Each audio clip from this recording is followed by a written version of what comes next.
Yo guys, so in this video we're reacting to his story.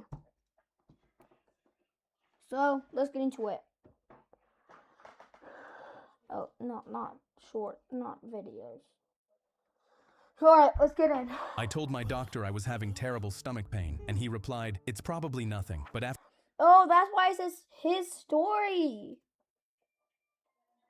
Cause, like, it has a story behind it. After he ran my scans, he turned to me with a pale look. He set a printed x-ray on his desk. It's stage 3 stomach cancer. He told me we needed to operate before I could even react, and I signed the paperwork in a daze. I got prepped for the operation, and the anesthesia mask went over my face. But then I woke up minutes later. I tried to move my fingers or open my eyes, but nothing worked. I heard the doctor from earlier, and his assistant scrubbing in nearby, talking about opening me up. I was terrified and tried to scream, but no sound came out. But then suddenly, the doctor's voice changed. "We'll take the left kidney." I froze, and the doctor continued. "We'll take a piece of his liver too. Pocket the 100,000, and he walks out tomorrow thinking we cured him." The assistant asked, "What about the cancer story?" The doctor...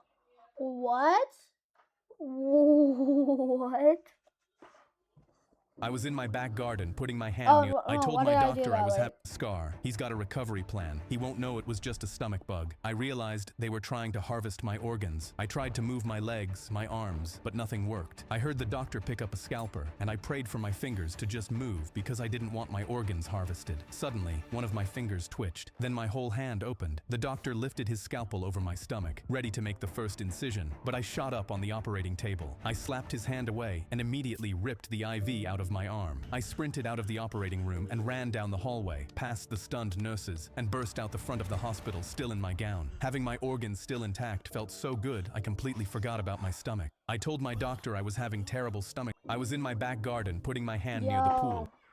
This guy's actually a good storyteller. Trying to work up the courage to touch the water when the neighbor's kid ran into our yard. He grabbed the garden hose and aimed it directly at me. "Is it true you're allergic to water?" My legs buckled and I instantly shot my hands up. My aquagenic urticaria meant any contact with water literally burned and blistered my skin. "Yes, it's true. Please put that down," I begged, but he just grinned. "I don't believe it. I need to see it." He pressed the button and the water instantly hit my face and chest. I screamed in pain because my skin felt on fire, and I tried to run away, but he chased me with the hose, spraying and laughing as I ran. "No way this actually works. Come here, water boy." I ran inside and locked my door, then immediately dropped to the floor. My face, my back, my chest, arms, and legs were all soaked, and the red rashes were already forming over my body. Some skin was peeling off, and behind the door, I heard the neighbor's kid still laughing. "I'll be here when you come out." He stuck the garden hose through our dog door and sprayed me again, and I backed away crying as I'd never been in so much pain. I clenched my fists and grabbed a towel to dry myself and started feeling better, but he was still in the back garden, smirking and pointing at me every time I went near the window. I knew I needed to get rid of him, but if I went outside, he'd just spray me. That's when I remembered he was allergic to peanut butter. I instantly poured all my peanut butter into a bowl and stuck the bowl in the microwave. I watched him spray my windows with the hose while the peanut butter spun, and when the peanut butter was in liquid form, I ran upstairs with the bowl. I opened the window and smirked. He saw me and put his fingers on the hose trigger, but I tipped the bowl first. A pound of liquid peanut butter started falling on his head from the second story, and his face twisted in horror. He dropped the garden hose and backed away, but some peanut butter had already splashed on his head. I watched grinning as he screamed, "I'm allergic!"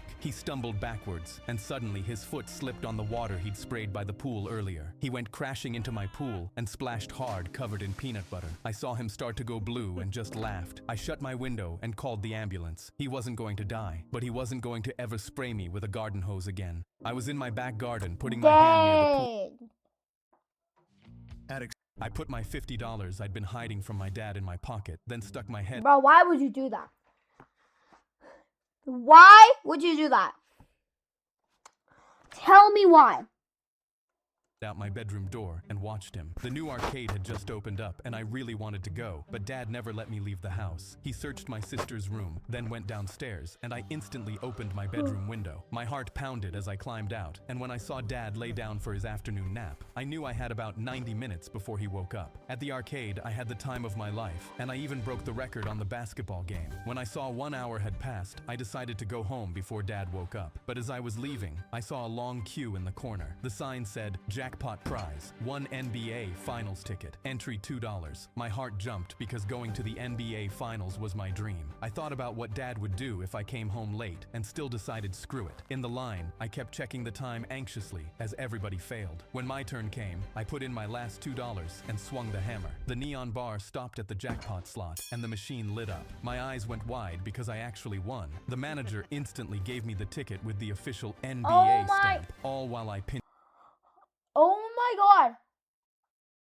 myself. I sprinted home happier than ever, still not believing this was real. But when I walked in the door, Dad was already waiting with his arms crossed. "Where did you go?" His voice shook with rage, but I was so happy I barely even looked at him. "Just went for a walk." I sprinted to my room immediately. He yelled, "Don't leave the house without my permission again." And I replied, "Okay, sorry, Dad." I placed the ticket into my Steph Curry jersey at the bottom of my drawer with shaking hands, and that night went to sleep with the biggest smile on my face. But when I came home from school the next day, I unfolded the jersey to see the ticket again, but it wasn't there. I immediately panicked and began tearing through every drawer. My eyes filled with tears when I couldn't find it, and that's when I heard my dad behind me. "Looking for your ticket?" He smirked, and I went pale, realizing he knew about it. He laughed. I sold that ticket, and my stomach sank. I shook my head because he knew how much it meant to me, but then he pointed outside. I looked and saw his car, with new shiny chrome rims, freshly tinted windows, and a new paint job. I started crying, but I won that ticket, and Dad's face twisted in anger. He pointed his Oh my god, bro.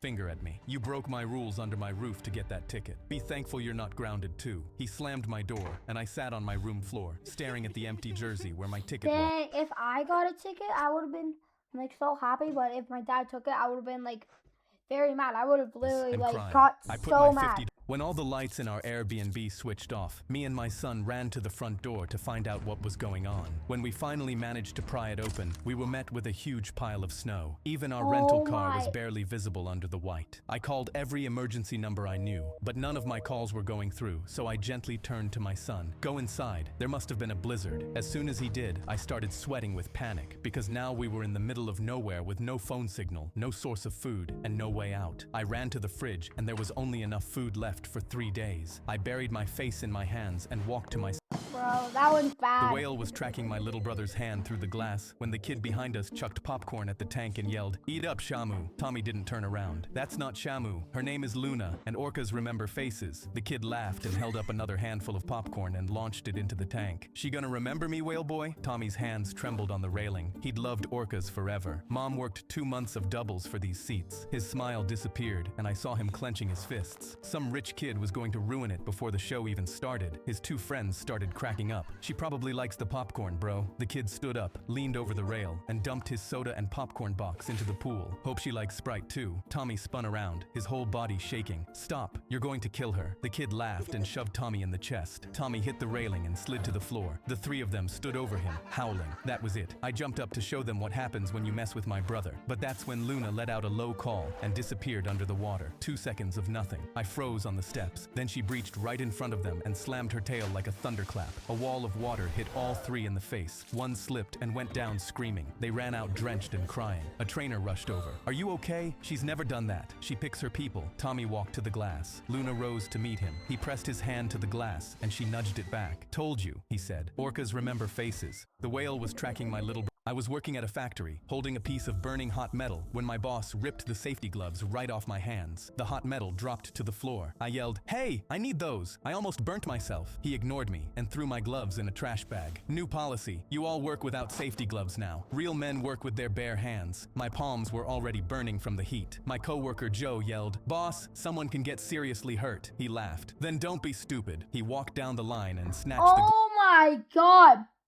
That's a crazy thing to be saying. Oh, the dope. Okay, bro's like so annoying. gloves off every worker. We all knew this was a disaster waiting to happen. It is a disaster. I need to talk more, actually. Within days, workers already had second-degree burns on their hands. Another guy had to be hospitalized after a machine took his Second degree burn? That's pinky off. Joe held up his bandaged fingers. Boss, we need the gloves. Someone's gonna lose a hand. The boss didn't even look up. Shut up, be a man and work. But I wasn't about to lose my hand over this dumb policy. So that Yo. night, I snuck into his office, pulled a pair of gloves out of the trash bag, and hid them in my backpack. Every day after that, I'd secretly slip them on when he wasn't looking, hoping he wouldn't catch me. One afternoon, I heard the worst scream of my life. I turned around and saw Joe. His arm was caught in the metal press. Guys immediately ran over to pull him Yeah, that's why you should be stupid out, next but the time. metal was burning hot and sharp as a blade. They couldn't touch it without shredding and burning their own hands, and the boss just stood there, frozen. No one had gloves to help. Joe was screaming for someone to save him. That's when I remembered the gloves in my backpack. I yanked them on and grabbed the burning hot press with both hands. It seared and sparked, but the gloves held. I pried it open and pulled Joe's arm free. Paramedics rushed in to take over, and one of them grabbed my shoulder. Another minute and he'd have lost the whole arm. You saved it. A safety inspector showed up to investigate and got angrier by the second. There isn't a single pair of gloves in this entire factory. Who's responsible for this? The whole floor looked at the boss. I spoke up. He is. He said real men work with their bare hands and banned gloves. The boss stood silent. They handcuffed him for every injury he caused. Days later, Joe came back to visit. His arm was wrapped in a brace, and he carried packs of safety gloves for everyone. I was working at a factory. The principal slapped the vending machine. This thing isn't getting refilled until every last... Oh my god, this is so annoying. But guys, this is the end of the video. Peace.